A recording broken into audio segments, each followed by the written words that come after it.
सब प्रेम से बोलो गौरी पुत्र गणेश की जय। ओम नमः शिवाय। हर हर महादेव। आज सावन के शुक्ल पक्ष की तृतीया तिथि है और आज हरियाली तीज का पवित्र दिन है। इस दिन भगवान शिव ने माता पार्वती को उनकी कठोर तपस्या के बाद अपनी पत्नी के रूप में स्वीकार किया था। ऐसे में ये पर्व शिव और शक्ति के पुनर्मिलन के रूप में भी मनाया जाता है। आज के दिन हरियाली तीज और भगवान शिव तथा माता पार्वती की पावन कथाओं को सुनने से घर में सुख समृद्धि का वास होता है और दाम्पत्य जीवन सुख में हो जाता है। आज मैं आपको सुनाने जा रही हूँ हरियाली तीज की बड़ी ही दुर्लभ कथा। तो आप सब सच्ची श्रद्धा और प्रसन्नचित मन से इन कथाओं को पूरा अवश्य सुनेगा। कहा जाता है कि इस दिन माता पार्वती सैकड़ों वर्षों की साधना के पश्चात भगवान शिव से मिली थी। ये भी कहा जाता है कि माता पार्वती ने भगवान शिव को पति के रूप में पाने के लिए 107 बार जन्म लिया, फिर भी माता को पति के रूप में शिव की प्राप्ति नहीं हो सकी। 108 बार में माता पार्वती ने जब जन्म लिया तब श्रावण मास की शुक्ल पक्ष तृतीया को भगवान शिव पति रूप में प्राप्त हो सके। तभी से इस व्रत का प्रारंभ हुआ। इस अवसर पर जो सुहागिन महिलाएं 16 श्रृंगार करके शिव पार्वती की पूजा करती हैं, उनके सुहाग की उम्र लंबी हो जाती है। साथ ही देवी पार्वती के कहने पर शिवजी ने आशीर्वाद दिया कि जो भी कुंवारी कन्या इस व्रत को रखेगी और शिव पार्वती की पूजा करेगी, उनके विवाह में आने वाली बाधाएं भी दूर होंगी, साथ ही योग्य वर की प्राप्ति होगी। सुहागन स्त्रियों को इस व्रत से सौभाग्य की प्राप्ति होगी और लंबे समय तक पति के साथ वैवाहिक जीवन का सुख प्राप्त करेंगी। इसलिए कुंवारी और सुहागन दोनों ही इस व्रत को रखती हैं। एक बार भगवान शिव ने माता पार्वती को उनके पूर्व जन्म का स्मरण कराने हेतु इस व्रत के महात्म्य की कथा कही थी। भगवान भोलेनाथ बोले, हे गौरी, पर्वतराज हिमालय पर स्थित गंगा के तट पर तुमने अपनी बाल्यावस्था में 12 वर्षों तक अधोमुखी होकर घोर तप किया था।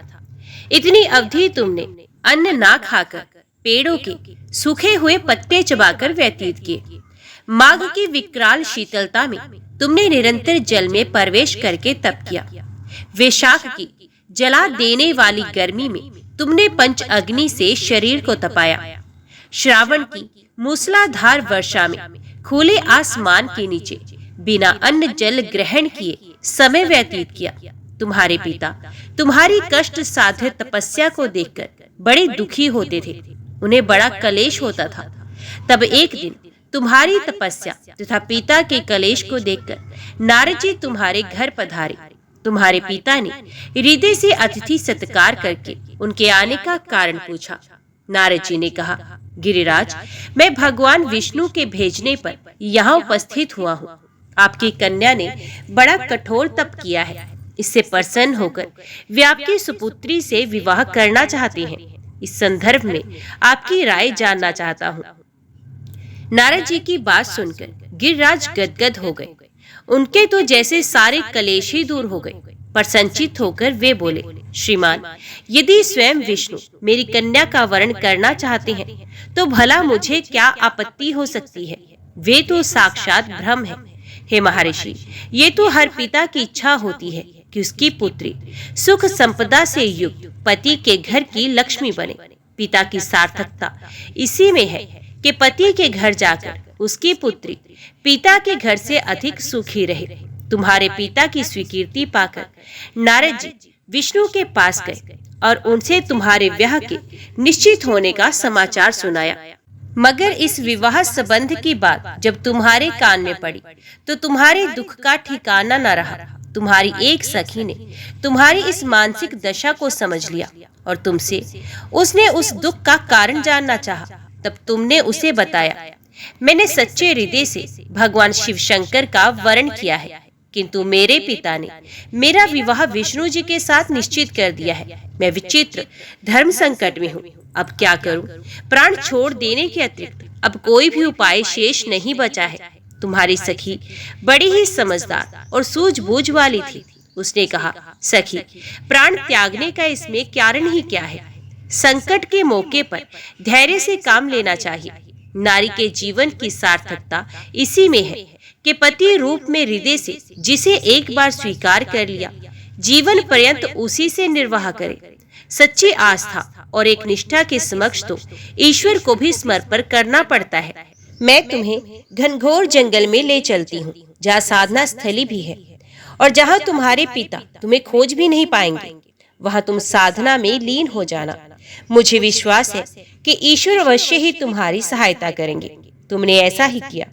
तुम्हारे पिता तुम्हें घर पर ना पाकर बड़े दुखी तथा चिंतित हुए।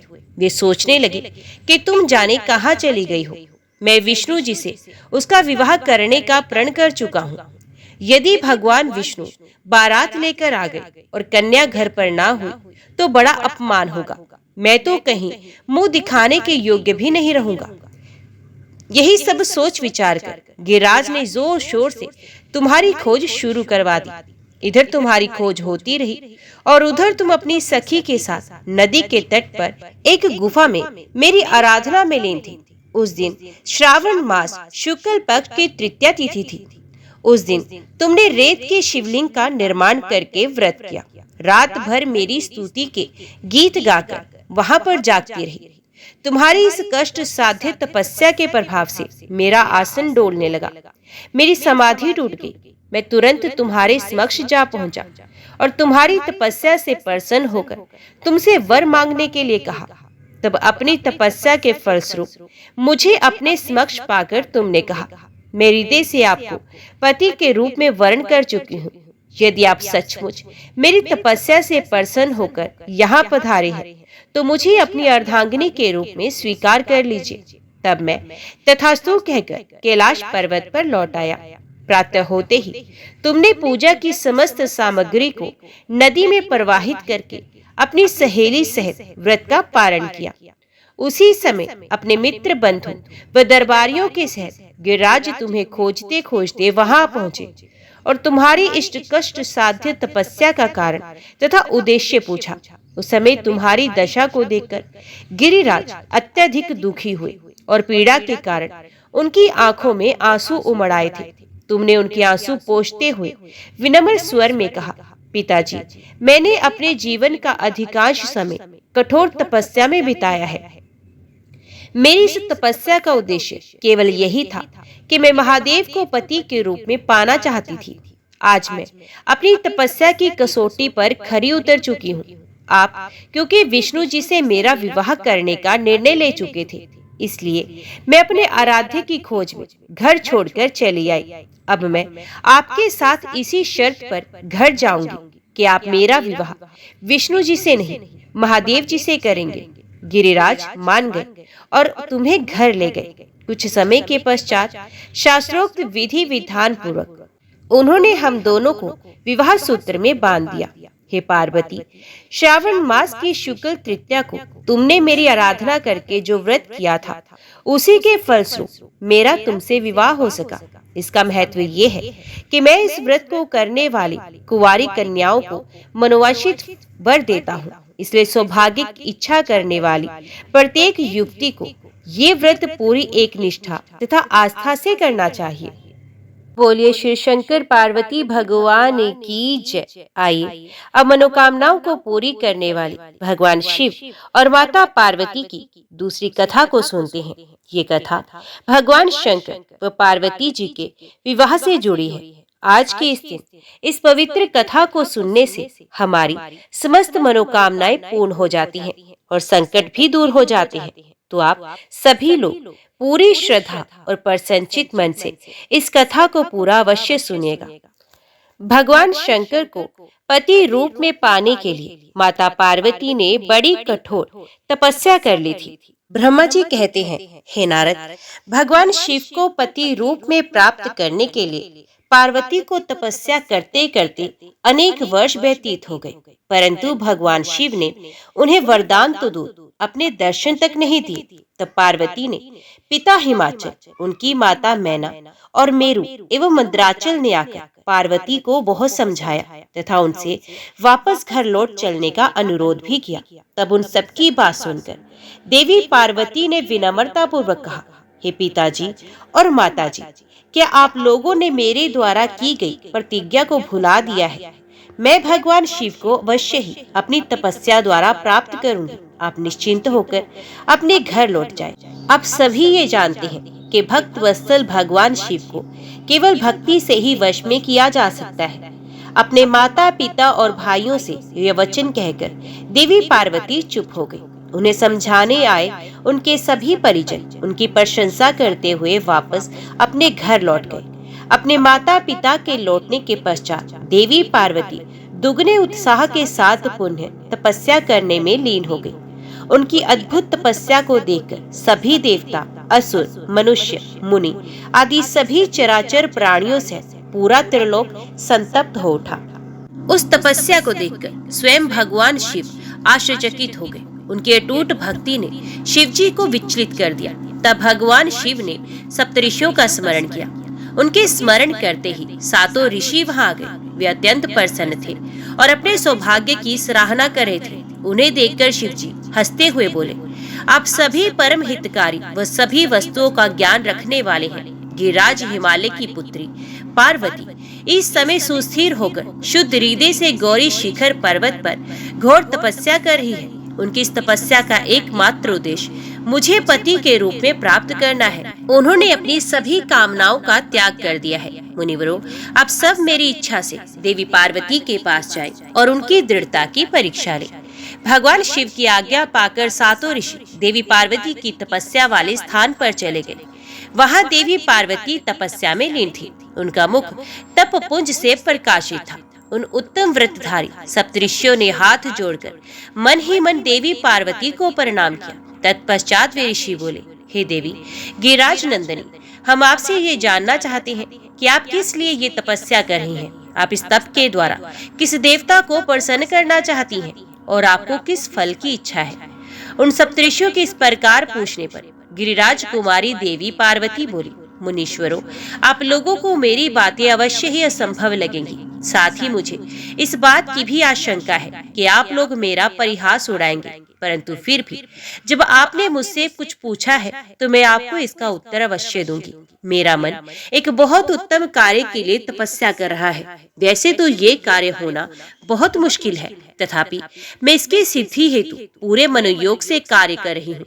देवऋषि नारद द्वारा दिए गए उपदेश के अनुसार मैं भगवान शिव को पति रूप में प्राप्त करने के लिए उनकी तपस्या कर रही हूँ। मेरा मन सर्वथा उन्हीं के ध्यान में मगन रहता है तथा मैं उन्हीं के चरणार विंदों का चिंतन करती रहती हूँ।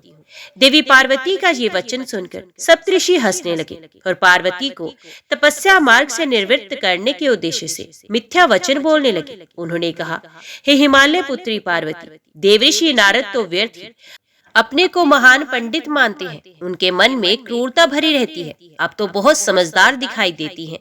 क्या आप उनको समझ नहीं पाई? नारद सदैव छल कपट की बातें करते हैं। वे दूसरों को मोहमाया में डालते हैं। उनकी बातें मानने से सिर्फ हानि ही होती है। प्रजापति दक्ष के पुत्रों को उन्होंने ऐसा उपदेश दिया कि वे हमेशा के लिए अपना घर छोड़कर चले गए। दक्ष के ही अन्य पुत्रों को भी उन्होंने बेघर कर दिया और वे भिखारी बन गए। विद्याधर चित्रकेतु का नारद ने घर उजाड़ दिया। प्रहलाद को भक्ति मार्ग पर चलवाकर और उन्हें अपना शिष्य बनाकर उन्होंने हिरण्यकशिपु से प्रहलाद पर बहुत से अत्याचार करवाए।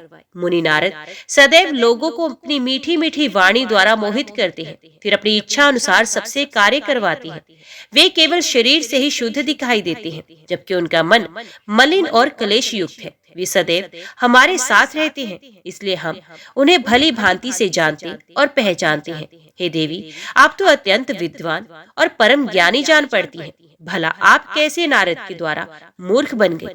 देवी, आप जिनके लिए इतनी कठोर तपस्या कर रही हैं, वे भगवान शिव तो बहुत उदासीन और निर्विकार हैं। वे सदैव काम के शत्रु हैं। हे पार्वती, आप थोड़ा तो विचार करके देखो कि आप किस प्रकार का पति चाहती हैं। आप मुनि नारद के बहकावे में ना आए। भगवान शिव तो महान निर्लज्ज, अमंगल रूप, काम के परम शत्रु, निर्विकारी, उदासीन, कुल से ही भूतों व प्रेतों के साथ रहने वाले हैं। भला इस प्रकार का पति पाकर आपको किस प्रकार का सुख मिल सकता है। नारद मुनि ने अपनी माया से तुम्हारे ज्ञान और विवेक को पूर्णता नष्ट कर दिया है और तुम्हें अपनी छल कपट परपंच वाली बातों से छला है। देवी कृपया आप ये सोचे कि इन्हीं शिव शंकर ने परम गुणवती सुंदर दक्ष पुत्री सती के साथ विवाह किया था। उस बेचारी को भी उनके साथ अत्यंत दुख उठाने पड़े। भगवान शिव सती को त्याग कर पुनः अपने ध्यान में निमग्न हो गए। वे सदा अकेले और शांत रहने वाले हैं। वे किसी स्त्री के साथ निर्वाह नहीं कर सकते। तभी तो देवी सती ने इसी दुख के कारण अपने पिता के घर जाकर अपने शरीर को योग अग्नि में जलाकर भस्म कर दिया। हे देवी, इन सब बातों को यदि आप शांत मन से ध्यान लगाकर सोचें तो पूर्णतः सही पाएंगे। इसलिए हम आपसे ये प्रार्थना करते हैं कि आप ये तपस्या कर शिव जी को प्रसन्न करने का हठ छोड़ दें और वापस अपने पिता हिमालय के घर चले जाएं। जहां तक आपके विवाह का प्रश्न है, हम आपका विवाह योग्य वर से अवश्य करा देंगे। इस समय आपके लिए त्रिलोकी में सबसे योग्य पुरुष वैकुंठ के स्वामी लक्ष्मीपति श्री हरि विष्णु हैं। वे तुम्हारे अनुरूप ही सुंदर एवं मंगलकारी हैं। उन्हें पति के रूप में प्राप्त करके आप सुखी हो जाएंगे। अथ देवी, आप भगवान शिव को पति रूप में प्राप्त करने के इस हठ को त्याग दें।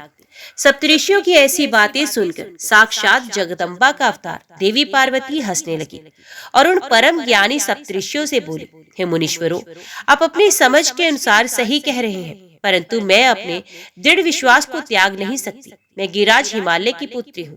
पर्वत पुत्री होने के कारण मैं स्वाभाविक रूप से कठोर हूँ। मैं तपस्या से घबरा नहीं सकती। इसलिए हे मुनिगणों, अब मुझे रोकने की चेष्टा ना करें। मैं जानती हूँ कि देवऋषि नारद ने जो उपदेश मुझे दिया है और शिव जी की प्राप्ति का साधन जो मुझे बताया है वह सत्य नहीं है। मैं उसका पालन अवश्य करूंगी। ये तो सर्व विदित है कि गुरुजनों का वचन सदैव हित के लिए ही होता है। इसलिए मैं अपने गुरु नारद जी के वचनों का सर्वथा पालन करूंगी। इससे ही मुझे दुखों से छुटकारा मिलेगा और सुख की प्राप्ति होगी। जो गुरु के वचनों को मिथ्या जानकर उन पर नहीं चलते, उन्हें इस लोक और परलोक में दुख ही मिलता है। इसलिए गुरु के वचनों को पत्थर की लकीर मानकर उनका पालन करना चाहिए। अतः मेरा घर बसे न बसे, मैं तपस्या का ये पथ नहीं छोड़ूंगी। हे मुनीश्वरों, आपका कथन भी सही है। भगवान विष्णु सद्गुणों से युक्त है तथा नित्य नई लीलाएं रचते हैं, परंतु भगवान शिव साक्षात परब्रह्म है। वे परमानंदमय है। माया मोह में फंसे लोगों को ही परपंचों की आवश्यकता होती है। ईश्वर को इन सबकी ना तो कोई आवश्यकता होती है ना ही रुचि। भगवान शिव सिर्फ भक्ति से ही प्रसन्न होते हैं। वे धर्म या जाति विशेष पर कृपा नहीं करते। ऋषियों, यदि भगवान शिव मुझे पत्नी रूप में नहीं स्वीकारेंगे तो मैं आजीवन कुंवारी ही रहूंगी और किसी अन्य का वरण कदापि नहीं करूंगी। यदि सूर्य पूर्व की जगह पश्चिम से निकलने लगे, पर्वत अपना स्थान छोड़ दे और अग्नि शीतलता अपना ले, चट्टानों पर फूल खिलने लगे, तो भी मैं अपना हठ नहीं छोड़ूंगी। ऐसा कहकर देवी पार्वती ने सप्तऋषियों को दोनों हाथ जोड़कर प्रणाम किया तथा भक्ति भाव से शिव चरणों का स्मरण करते हुए उन्हें तपस्या में लीन हो गई। तब पार्वती के श्रीमुख से उनका दृढ़ निश्चय सुनकर सप्तऋषि बहुत प्रसन्न हुए और उनकी जय जयकार करने लगे। उन्होंने पार्वती को तपस्या में सफल होकर भगवान शिव से मनोवांछित वरदान प्राप्त करने का आशीर्वाद प्रदान किया। तत्पश्चात देवी पार्वती की तपस्या की परीक्षा लेने गई सप्तऋषि उन्हें प्रणाम करके प्रसन्न मुद्रा में भगवान शिव को वहां हुई सभी बातों का ज्ञान कराने के लिए शीघ्र उनके धाम की ओर चल दिए। तब भगवान शिव शंकर के पास पहुंचकर सप्तऋषियों ने उनके समीप जाकर दोनों हाथ जोड़कर उन्हें प्रणाम किया और उनकी स्तुति की। तत्पश्चात सप्तऋषियों ने महादेव जी को सारा वृत्तांत बताया। फिर प्रभु शिव की आज्ञा पाकर सप्तऋषि स्वर्गलोक चले गए। सप्तऋषियों ने पार्वती जी के आश्रम से आकर त्रिलोकीनाथ भगवान शिव को वहां का सारा वृत्तांत सुनाया। सप्तऋषियों के अपने लोक चले जाने के पश्चात शिव जी ने देवी पार्वती की तपस्या की स्वयं परीक्षा लेने के बाद बारे में सोचा। परीक्षा लेने के लिए महादेव जी ने एक तपस्वी का रूप धारण किया और उस स्थान की ओर चल दिए जहां देवी पार्वती तपस्या कर रही थी। आश्रम में पहुंचकर उन्होंने देखा कि देवी पार्वती वेदी पर बैठी हुई थी और उनका मुखमंडल चंद्रमा की कला के समान तेजोमान था। भगवान शिव ब्राह्मण देवता का रूप धारण करके उनके सम्मुख पहुंचे। ब्राह्मण देवता को आया देखकर पार्वती ने भक्ति पूर्वक उनका फूल फूलों से पूजन सत्कार किया। पूजन के बाद देवी पार्वती ने ब्राह्मण देवता से पूछा, हे ब्राह्मण देव, आप कौन हैं और यहाँ क्यों पधारे हैं और कहाँ से पधारे हैं? मुनीश्वर, आपके परम तेज से ये पूरा वन प्रकाशित हो रहा है। कृपया कर मुझे अपने यहाँ आने का कारण बताइए। तब ब्राह्मण रूप धारण किए हुए महादेव जी बोले, मैं इच्छा अनुसार विचरने वाला ब्राह्मण हूँ। मेरा मन प्रभु के चरणों का ही ध्यान करता है। मेरी बुद्धि सदैव उन्हीं का स्मरण करती है। मैं दूसरों को सुखी करके खुश होता हूँ। देवी, मैं एक तपस्वी हूँ, पर आप कौन हैं? आप किसकी पुत्री हैं और इस समय इस निर्जन वन में क्या कर रही हैं? हे देवी, आप इस दुर्लभ और कठिन तपस्या से किसे प्रसन्न करना चाहती हैं?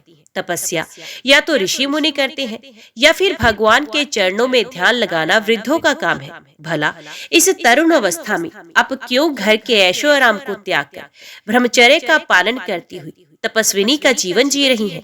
आप किस तपस्वी की धर्म पत्नी हैं और पति के समान तप कर रही हैं? हे देवी, आपने अपने बारे में मुझे जानकारी दीजिए कि आपका क्या नाम है और आपके पिता का क्या नाम है। किस प्रकार आप तप के प्रति आसक्त हो गई? क्या आप वेद माता गायत्री हैं, लक्ष्मी है या सरस्वती हैं? देवी पार्वती बोली, हे मुनिश्रेष्ठ, ना तो मैं वेद माता गायत्री हूँ, न लक्ष्मी और न ही सरस्वती हूँ। मैं गिरिराज हिमालय की पुत्री पार्वती हूँ। पूर्व जन्म में मैं प्रजापति दक्ष की पुत्री सती थी, परंतु मेरे पिता दक्ष द्वारा मेरे पति भगवान शिव का अपमान देखकर मैंने योग अग्नि द्वारा अपने शरीर को जलाकर भस्म कर दिया था। इस जन्म में भी प्रभु शिव शंकर की सेवा करने का मुझे अवसर मिला है। मैं नियम पूर्व उनकी सेवा में व्यस्त थी, परंतु दुर्भाग्य से कामदेव के चलाए गए बाण के फलस्वरूप शिवजी को क्रोध आ गया और उन्होंने कामदेव को अपने क्रोध की अग्नि से भस्म कर दिया और वहां से उठकर चले गए। उनके इस प्रकार चले जाने से मैं पीड़ित होकर उनकी प्राप्ति का प्रयत्न करने हेतु तपस्या करने गंगा के तट पर चली आई हूँ। यहाँ मैं बहुत लंबे समय से कठोर तपस्या कर रही हूँ ताकि मैं शिवजी को पुण्य पति रूप में प्राप्त कर सकूं, परंतु मैं ऐसा करने में सफल नहीं हो सकी हूँ। मैं अभी अग्नि में प्रवेश करने ही वाली थी कि आपको आया देखकर ठहर गई। अब आप जाइए, मैं अग्नि में प्रवेश करूंगी क्योंकि भगवान शिव ने मुझे स्वीकार नहीं किया है। ऐसा कहकर देवी पार्वती उन ब्राह्मण देवता के सामने ही अग्नि में समा गई। ब्राह्मण देव ने उन्हें ऐसा करने से बहुत रोका, परंतु देवी पार्वती ने उनकी एक भी बात नहीं सुनी और अग्नि में प्रवेश कर लिया। परंतु देवी पार्वती की तपस्या के प्रभाव के फलस्वरूप वे धधकती हुई अग्नि एकदम ठंडी हो गई। सहसा पार्वती आकाश में ऊपर की ओर उठने लगी। तब ब्राह्मण रूप धारण किए हुए भगवान शिव हंसते हुए बोले, हे देवी, तुम्हारे शरीर पर अग्नि का कोई प्रभाव ना पड़ना तुम्हारी तपस्या की सफलता का ही सूचक है, परंतु तुम्हारी मनोवांछित इच्छा का पूरा ना होना तुम्हारी असफलता को दर्शाता है। अतः देवी, तुम मुझ ब्राह्मण से अपनी तपस्या के मनोरथ को बताओ। शिवजी के इस प्रकार पूछने पर उत्तम व्रत का पालन करने वाली देवी पार्वती ने अपनी सखी को उत्तर देने के लिए कहा। उनकी सखी बोली, हे साधु महाराज, मेरी सखी गिरिराज हिमालय की पुत्री पार्वती है। पार्वती का अभी तक विवाह नहीं हुआ है। ये भगवान शिव को ही पति रूप में प्राप्त करना चाहती हैं। इसी के लिए वे 3000 वर्षों से कठोर तपस्या कर रही हैं। मेरी सखी पार्वती ब्रह्मा, विष्णु और देवराज इंद्र को छोड़कर पिनाक पाणी भगवान शंकर को ही पति के रूप में प्राप्त करना चाहती है। इसलिए ये मुनि नारद की आज्ञा अनुसार कठोर तपस्या कर रही हैं। देवी पार्वती की सखी की बातें सुनकर जटाधारी तपस्वी का वेश धारण किए हुए भगवान शिव हंसते हुए बोले, देवी, आपकी सखी ने जो कुछ मुझे बताया है मुझे परिहास सा लगता है। यदि फिर भी यही सत्य है तो पार्वती, आप स्वयं इस बात को स्वीकार करें और मुझसे इस बात को कहें। पार्वती बोली, हे जटाधारी मुनि, मेरी सखी ने जो कुछ भी आपको बताया ये बिल्कुल सत्य है। मैंने मन, वाणी और क्रिया से भगवान शिव को ही पति रूप में वर्ण किया है। मैं जानती हूँ कि महादेव जी को पति रूप में प्राप्त करना बहुत ही दुर्लभ कार्य है। फिर भी मेरे हृदय में और मेरे ध्यान में सदैव वे ही निवास करते हैं, तो उन्हीं की प्राप्ति के लिए ही मैंने इस तपस्या के कठिन मार्ग को चुना है। ये सब ब्राह्मण को बताकर देवी पार्वती चुप हो गई। उनकी बातों को सुनकर ब्राह्मण देवता बोले, हे देवी, अभी कुछ समय पूर्व तक मेरे मन में ये जानने की प्रबल इच्छा थी कि क्यों आप कठोर तपस्या कर रही हैं। परंतु देवी, आपके मुख से ये सब सुनकर मेरी जिज्ञासा पूरी तरह शांत हो गई है। देवी, आपके किए गए कार्य के अनुरूप ही इसका परिणाम होगा, परंतु यदि ये तुम्हें सुख देता है तो यही करो। ये कहकर ब्राह्मण जैसे ही जाने के लिए उठे, वैसे ही देवी पार्वती उन्हें प्रणाम करके बोली, हे विप्रवर, आप कहाँ जा रहे हैं? कृपया यहाँ कुछ देर और ठहरिए और मेरे हित की बात कहिए। देवी पार्वती के ये वचन सुनकर साधु का वेश धारण किए हुए भगवान शिव वहीं ठहर गई और बोले, हे देवी, यदि आप वाकई मुझे यहाँ रोककर मुझसे अपने हित की बात सुनना चाहती हैं, तो मैं आपको अवश्य ही समझाऊंगा, जिससे आपको अपने हित का स्वयं ज्ञान हो जाएगा। देवी, मैं स्वयं भी महादेव जी का भक्त हूँ, इसलिए उन्हें अच्छी प्रकार से जानता हूँ। जिन भगवान शिव को आप अपना पति बनाना चाहती हैं, ये प्रभु शिव शंकर सदैव अपने शरीर पर भस्म धारण करते हैं। उनके सर पर जटाएं हैं, शरीर पर वस्त्रों के स्थान पर वे बाघ की खाल पहनते हैं और चादर के स्थान पर वे हाथी की खाल ओढ़ते हैं। हाथ में भीख मांगने के लिए कटोरे के स्थान पर खोपड़ी का प्रयोग करते हैं। सांपों के अनेक झुंड उनके शरीर पर सदा लिपटे रहते हैं। जहर को वे पानी की भांति पीते हैं। उनके नेत्र लाल रंग के और अत्यंत डरावने लगते हैं। उनका जन्म कब, कहाँ और किससे हुआ, ये आज तक कोई भी नहीं जान पाया। वे घर गृहस्थी के बंधनों से सदा ही दूर रहते हैं। उनकी 10 भुजाएं हैं। हे देवी, मैं ये नहीं समझ पाता हूँ कि शिवजी को अपना पति क्यों बनाना चाहती हूँ। आपका विवेक कहाँ चला गया है? प्रजापति दक्ष ने अपनी पुत्री सती को सिर्फ इसलिए ही अपने यज्ञ में नहीं बुलाया क्योंकि वे कपालधारी भिक्षुक की भार्या है। उन्होंने अपने यज्ञ में शिव के अतिरिक्त सभी देवताओं को भाग दिया। इसी अपमान से क्रोधित होकर सती ने अपने प्राणों का त्याग कर दिया था। देवी, आप अत्यंत सुंदर और स्त्रियों में रत्न स्वरूप है। आपके पिता गिरिराज हिमालय समस्त पर्वतों के राजा है। फिर क्यों आप इस उग्र तपस्या द्वारा भगवान शिव को पति रूप में पाने का प्रयास कर रही हैं? क्यों आप सोने की मुद्रा के बदले कांच को खरीदना चाहती हैं? सुगंधित चंदन को छोड़कर अपने शरीर पर कीचड़ को मलना चाहती है? सूर्य के तेज को छोड़कर क्यों जुगनू की चमक पाना चाहती है? सुंदर मुलायम वस्त्रों को त्याग कर क्यों चमड़े से अपने शरीर को ढकना चाहती हैं? क्यों राजमहल को छोड़कर वनों और जंगलों में भटकना चाहती हैं? आपकी बुद्धि को क्या हो गया है जो आप देवराज इंद्र एवं अन्य देवताओं को, जो के रत्नों के भंडार के समान है, उन्हें छोड़कर लोहे को अर्थात शिवजी को पाने की इच्छा करती है? सच तो ये है कि इस समय मुझे आपके साथ शिवजी का संबंध परस्पर विरुद्ध दिखाई दे रहा है। कहाँ आप और कहाँ महादेव जी? आप चंद्रमुखी हैं तो शिवजी पंचमुखी। आपके नेत्र कमल दल के समान हैं तो शिवजी के 3 नेत्र सदैव क्रोधित दृष्टि ही डालते हैं। आपके केश अत्यंत सुंदर हैं, जो कि काली घटाओं के समान प्रतीत होते हैं। वहीं भगवान शिव के सर की जटाजूट के विषय में सभी जानते हैं। आप सुंदर कोमल साड़ी धारण करती हैं तो शिवजी कठोर हाथी की खाल का उपयोग करते हैं। आप अपने शरीर पर चंदन का लेप करती हैं तो वे हमेशा अपने शरीर पर चीता की भस्म लगाती हैं। आप अपनी शोभा बढ़ाने हेतु दिव्याभूषण धारण करती हैं तो शिवजी के शरीर पर सदैव सर्प लिपटे रहते हैं। कहाँ मृदंग की मधुर ध्वनि, कहाँ डमरू की डमडम। देवी पार्वती, महादेव जी सदा भूतों की दी हुई बलि को ही स्वीकार करते हैं। उनका ये रूप इस योग्य नहीं कि उन्हें अपना सर्वांग सौंपा जा सके। देवी, आप परम सुंदरी हैं। आपका ये अद्भुत और उत्तम रूप शिवजी के योग्य नहीं है। आप ही सोचे, यदि उनके पास धन होता तो क्या वे इस तरह नंगे रहते? सवारी के नाम पर उनके पास एक पुराना बैल है। कन्या के लिए योग्य वर ढूंढते समय वर की जिन जिन विशेषताओं और गुणों को देखा परखा जाता है, शिवजी में वे कोई भी गुण मौजूद नहीं है। और तो और आपके प्रिय कामदेव जी को भी उन्होंने अपनी क्रोध अग्नि से भस्म कर दिया था। साथ ही उस समय आपको छोड़कर चले जाना आपका अनादर करना ही था। हे देवी, उनकी जात पात, ज्ञान और विद्या के बारे में सभी अनजान है। पिशाच ही उनके सहायक है। उनके गले में विष दिखाई देता है। वह सदैव सबके अलग थलग रहते हैं। इसलिए आपको भगवान शिव के साथ अपने मन को कदापि नहीं जोड़ना चाहिए। आपके और उनके रूप और सभी गुण अलग अलग हैं, जो कि परस्पर एक दूसरे के विरोधी जान पड़ते हैं। इसी कारण मुझे आपका और महादेव जी का संबंध रुचिकर नहीं लगता। फिर भी जो आपकी इच्छा हो वैसा ही करो। वैसे मैं तो ये चाहता हूँ कि आप अस्त की ओर से अपना मन हटा ले। यदि ये सब नहीं करना चाहती तो आपकी इच्छा, जो चाहे करे। अब मुझे और कुछ नहीं कहना। उन ब्राह्मण मुनि की बातों को सुनकर देवी पार्वती बहुत दुखी हो गई। अपने प्राण प्रिय त्रिलोकीनाथ शिव के विषय में कठोर शब्दों को सुनकर उन्हें बहुत बुरा लगा। वे मन ही मन क्रोधित हो गई, लेकिन मन ही मन ये भी सोच रही थी कि शिव के सौंदर्य को स्थूल दृष्टि से देखने परखने का प्रयास करने वाले कैसे जान सकते हैं। संसारी व्यक्ति मंगल अमंगल को अपने सुख के साथ जोड़कर देखता है, वह सत्य को कहाँ देख पाता है। इस तरह विवेक द्वारा अपने मन को समझा बुझाकर अपने को संयत करते हुए देवी पार्वती कहने लगी, हे ब्राह्मण देवता, मैं तो आपको परम ज्ञानी महात्मा समझ रही थी, परंतु आपका भेद मेरे सामने पूर्णतः खुल चुका है। आपने शिवजी के विषय में मुझे जो कुछ भी बताया वे मुझे पहले से ही ज्ञात है, पर ये सब बातें सर्वथा झूठ है। इनमें सत्य कुछ भी नहीं। आपने तो कहा था कि आप शिवजी को अच्छी प्रकार से जानते हैं।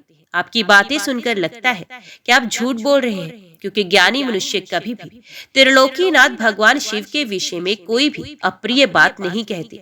ये सही है कि लीला व शिवजी कभी कभी अद्भुत वेश धारण करते हैं, परंतु सच्चाई तो ये है कि वे साक्षात परब्रह्म है, वे ही परमात्मा है।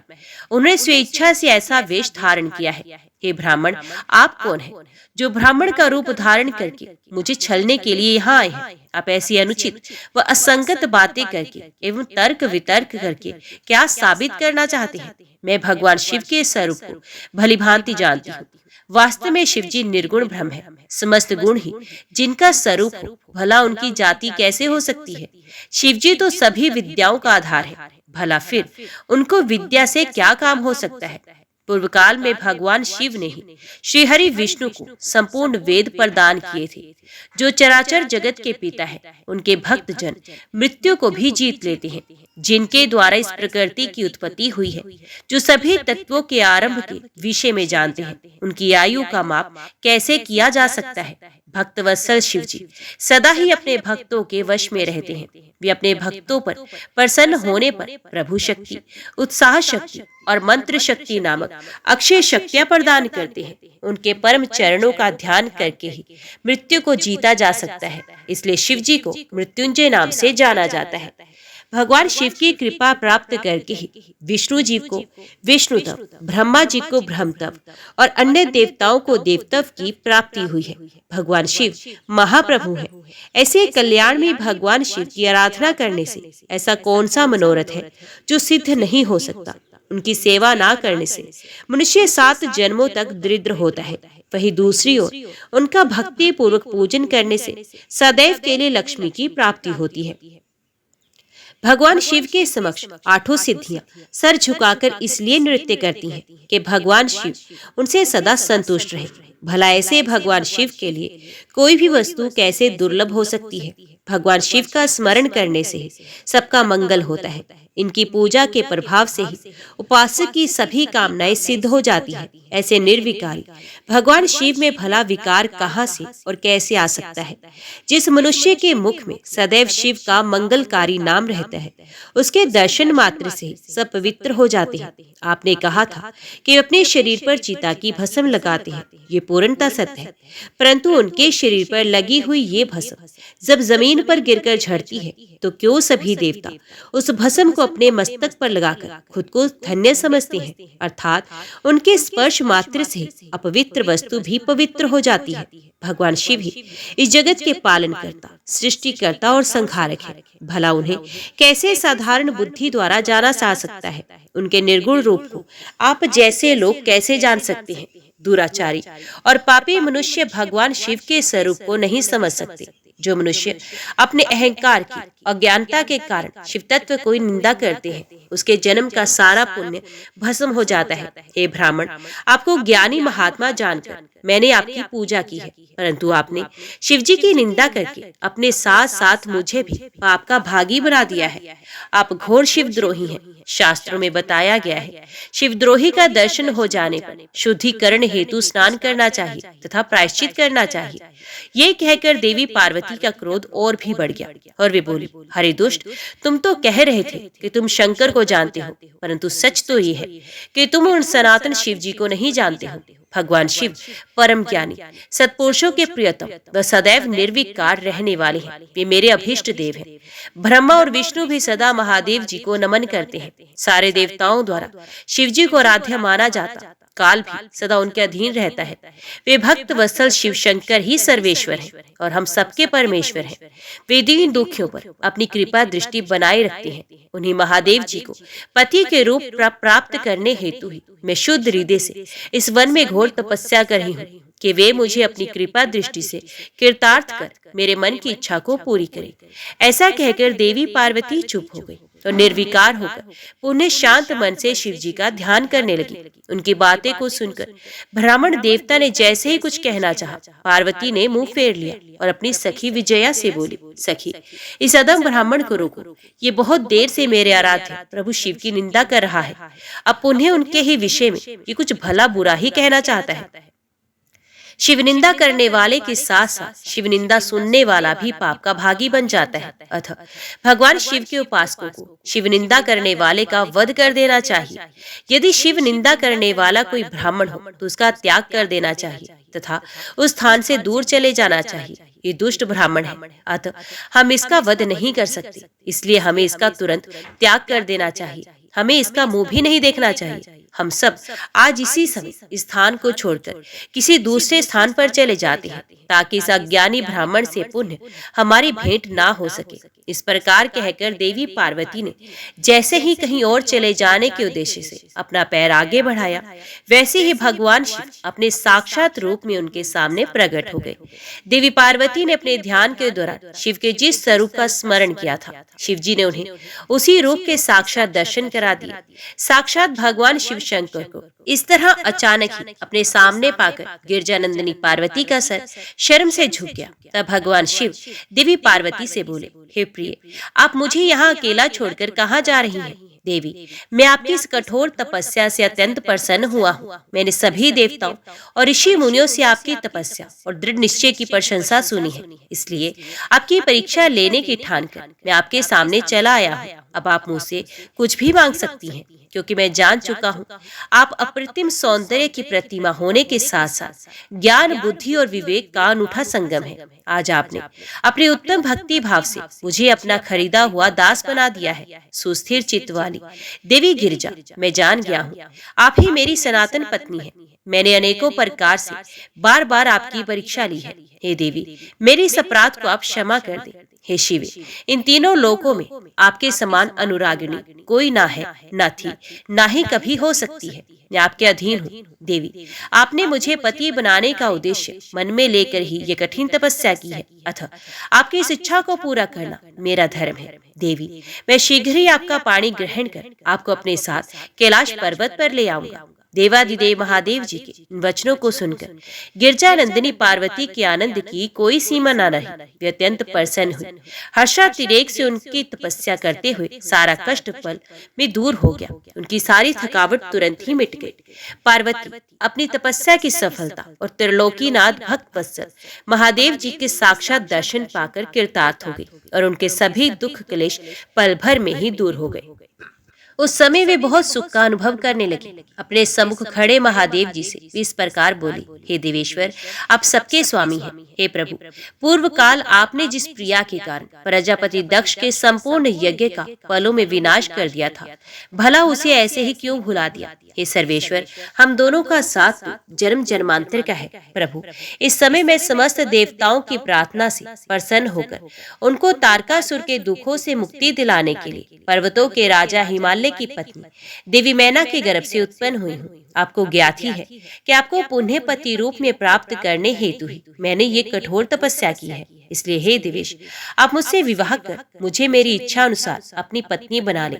भगवान, आप तो अनेक लीलाएं रचते हैं। अब आप मेरे पिता शैलराज हिमालय और मेरी माता मैना के समक्ष चलकर उनसे मेरा हाथ मांग लीजिए। भगवान, जब आप इन सब बातों से मेरे पिता को अवगत कराएंगे, तब वे निश्चय ही मेरा हाथ प्रसन्नता पूर्वक आपको सौंप देंगे। पूर्व जन्म में मैं जब प्रजापति दक्ष की पुत्री सती थी, उस समय मेरा और आपका विवाह हुआ था। तब मेरे पिता दक्ष ने ग्रहों की पूजा नहीं की थी। उस विवाह में ग्रह पूजन से संबंधित बहुत बड़ी त्रुटि रह गई थी। मैं ये चाहती हूँ कि इस बार शास्त्रोक्त विधि से हमारा विवाह संपन्न हो। हमें विवाह से संबंधित सभी रीति रिवाजों और रस्मों का भली भांति पालन करना चाहिए, ताकि इस बार हमारा विवाह सफल हो सके। देवेश्वर, आप मेरे पिता हिमालय को इस संबंध में बताएं, ताकि उन्हें अपनी पुत्री की तपस्या के विषय में ज्ञात हो सके। देवी पार्वती के प्रेम और निष्ठा भरे इन शब्दों को सुनकर भगवान शिव बहुत प्रसन्न हुए और हंसते हुए बोले, हे देवी, हे महेश्वरी, इस संसार में हमारे आसपास जो कुछ भी दिखाई देता है वे सभी नाशवान अर्थात नश्वर है। मैं निर्गुण परमात्मा हूँ। मैं अपने ही प्रकाश से प्रकाशित होता हूँ। मेरा अस्तित्व स्वतंत्र है। देवी, अब समस्त कर्मों को करने वाली प्रकृति है। आप ही महामाया है। आपने ही मुझे इस माया मोह के बंधनों में फंसाया है। मैंने इन सभी को धारण कर रखा है। कौन मुख्य ग्रह है, कौन ऋतु समूह है? हे देवी, आप और मैं दोनों ही सदैव अपने भक्तों को सुख देने के लिए अवतार ग्रहण करते हैं। आप सगुण और निर्गुण प्रकृति हैं। हे गिरिजे, मैं आपके पिता के पास आपका हाथ मांगने के लिए नहीं जा सकता। फिर भी आपकी इच्छा को पूरा करना मेरा कर्तव्य है, अतः आप जैसा कहेंगे मैं अवश्य करूंगा। महादेव जी के ऐसा कहने पर देवी पार्वती अति हर्षित का अनुभव करने लगे और शिव जी को भक्ति पूर्वक प्रणाम करके बोले, हे नाथ, आप परमात्मा है, मैं प्रकृति हूँ। हम दोनों का अस्तित्व स्वतंत्र एवं सगुण है। फिर भी अपने भक्तों की इच्छा पूरा करना हमारा कर्तव्य है। भगवान, मेरे पिता हिमालय से मेरा हाथ मांगकर उन्हें दाता होने का सौभाग्य प्रदान करें। हे प्रभु, आप तो जगत में भक्त वत्सल नाम से विख्यात है। मैं भी तो आपकी परम भक्त हूँ। क्या मेरी इच्छा को पूरा करना आपके लिए महत्वपूर्ण नहीं है? नाथ, हम दोनों जन्म जन्म से एक दूसरे के हैं। हमारा अस्तित्व एक साथ है। तभी तो आपका अर्धनारीश्वर रूप सभी मनुष्यों, ऋषि मुनियों एवं देवताओं द्वारा पूजनीय है। मैं आपकी पत्नी हूँ। मैं जानती हूँ आप निर्गुण, निराकार और परब्रह्म परमेश्वर हैं। आप सदा अपने भक्तों का हित करने वाले हैं। आप अनेकों प्रकार की लीलाएं रचते हैं। भगवान, आप सर्वज्ञ हैं। मुझ दीन पर भी अपनी कृपा दृष्टि कीजिए और अनोखी लीला रचकर इस कार्य की सिद्धि कीजिए। नारद, ऐसा कहकर देवी पार्वती दोनों हाथ जोड़कर और मस्तक झुकाकर खड़ी हो गई। अपनी प्राण वल्लभा पार्वती की इच्छा का सम्मान करते हुए महादेव जी ने हिमालय से उनका हाथ मांगने हेतु अपनी स्वीकृति प्रदान कर दी। तत्पश्चात त्रिलोकीनाथ महादेव जी स्थान से अंतर ध्यान होकर अपने निवास कैलाश पर्वत पर चले गए। कैलाश पर्वत पर पहुंचकर शिवजी ने प्रसन्नता पूर्वक सारा वृत्तांत नंदीश्वर सहित अपने सभी गणों को सुनाया। ये जानकर सभी गण बहुत खुश हुए और नाचने गाने लगे। उस समय वहां महान उत्सव होने लगा। उस समय सभी खुश थे और आनंद का वातावरण था। हे नारद, उसके बाद मैंने भगवान शिव की आज्ञा पाकर शिव पार्वती विवाह के शेष कार्यों को पूरा कराया। हे नारद, इस प्रकार मैंने तुम्हें भगवान शिव पार्वती के विवाह का विवरण सुनाया। ये उत्तम कथा शोक का नाश करने वाली, आनंद, धन और आयु की वृद्धि करने वाली है। जो मनुष्य सच्चे मन से प्रतिदिन इस प्रसंग को पढ़ता अथवा सुनता है, वे शिवलोक को प्राप्त कर लेता है। इस कथा से समस्त रोगों का नाश होता है तथा सभी विघ्न बाधाएं दूर हो जाती हैं। ये कथा यश, पुत्र, पौत्र आदि मनोवांछित वस्तु प्रदान करने वाली तथा मोक्ष प्रदान करने वाली है। सभी शुभ अवसरों और मंगल कार्यों के समय इस कथा का पठन अथवा श्रवण करने से समस्त कार्यों की सिद्धि होती है। इसमें कोई संशय नहीं है। ये सर्वथा सत्य है। ओम नमः शिवाय। हर हर महादेव। आज की वीडियो में इतना ही। उम्मीद करती हूँ वीडियो आपको पसंद आई होगी। वीडियो पसंद आई हो तो वीडियो को लाइक और चैनल को सब्सक्राइब जरूर कीजिएगा। ओम नमः शिवाय लिखकर कमेंट बॉक्स में अपनी हाजिरी और अपने सुझाव देना ना भूलेगा। तो मिलते हैं अगली कथा अगली वीडियो के साथ। तब तक के लिए देखते व सुनते रहिए। जय मां कंजक, जय माता दी।